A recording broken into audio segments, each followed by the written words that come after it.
నమస్తే, నా పేరు ముక్తి మల్లేషు. మాది ఇల్లేందు మండలం మామిడిగుండాల గ్రామం. మేము ఆదివాసులం అందరం కలిసి ఈరోజు ఆదివాసీ దినోత్సవం జరుపుకోవాలని మేమందరం ఇక్కడికి వచ్చినాం. మావి కొన్ని డిమాండ్స్ ఉన్నాయి. మాకు ముఖ్యంగా గవర్నమెంట్ తరఫున మేము కొంత డిమాండ్ చేస్తున్నాం. మాకు ఆదివాసులు దినోత్సవాన్ని జరుపుకోవడానికి ఆదివాసుల ఉద్యోగులు కానీ ఉద్యోగ సంఘాలకు కానీ మరి వెసులుబాటు కల్పించే విధంగా సెలవు ఉంటే వాళ్ళు ఆదివాసుల దినోత్సవం రోజున వాళ్ళు ఆదివాసులు ఘనంగా జరుపుకుంటారు. కాబట్టి మేము ఏ ప్రభుత్వాన్ని అడిగినా కానీ ఈ సెలవు ఇవ్వడం లేదు. కావున మేము డిమాండ్ చేసేది ఒకటే, ఖచ్చితంగా ఇప్పటికైనా కానీ ఆదివాసులకు సెలవు దినం ప్రకటించాలని మేము గవర్నమెంట్ని కోరుకుంటున్నాము. అట్లాగే పొడి భూము పట్టాలు ఇవ్వాలని, మరియు గ్రామాలలో ఇప్పుడు విష జ్వరాలు వస్తున్నాయి, సరైన వైద్య సౌకర్యాలు లేకపోవడం వల్ల చాలా ఇబ్బందులు పడుతున్నారు. అట్లాగే ఆదివాసుల కోసం కొన్ని ఐటీడీలు కానీ కార్పొరేట్లు కానీ పెట్టారు, కానీ అవి ఎక్కడ పనిచేయట్లేదు. హాస్టల్లో ఉన్న ఆదివాసీ హాస్టల్లో ఉన్న పిల్లలకు బాగా ఇబ్బంది పడుతున్నారు. వాళ్ళకి సరైన అవకాశాలు సదుపాయాలు మౌలిక సదుపాయాలు లేకపోవడం వల్ల వాళ్ళు ఇబ్బంది పడుతున్నారు. కావున పేరుకే మాత్రం ఇవన్నీ గవర్నమెంట్ ఉన్నదని చట్టాలు ఉన్నాయి, మేము అన్నీ ఆదివాసులకు చేస్తున్నామని చెప్తున్నారు, బడ్జెట్లోకి చూపెడుతున్నారు, కానీ ఎక్కడ కానీ అమలు కావట్లేదు.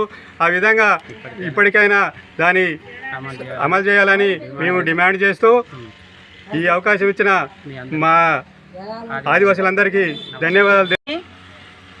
ఈరోజు ఆగస్టు 9 చాలా సంతోషకరమైన విషయం.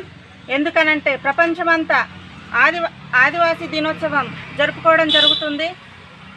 ఆదివాసీ గిరిజనులకు అన్ని హక్కులు వచ్చాయని అందరూ చెప్పారు అధికారులు.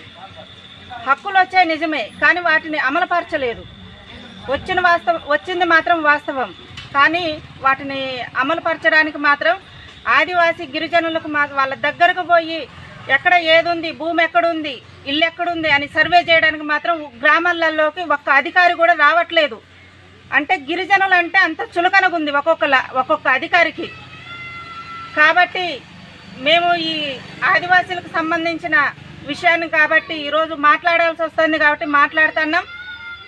ప్రతి ఒక్క గ్రామాలలో అది ఆదివాసులకు సంబంధించింది.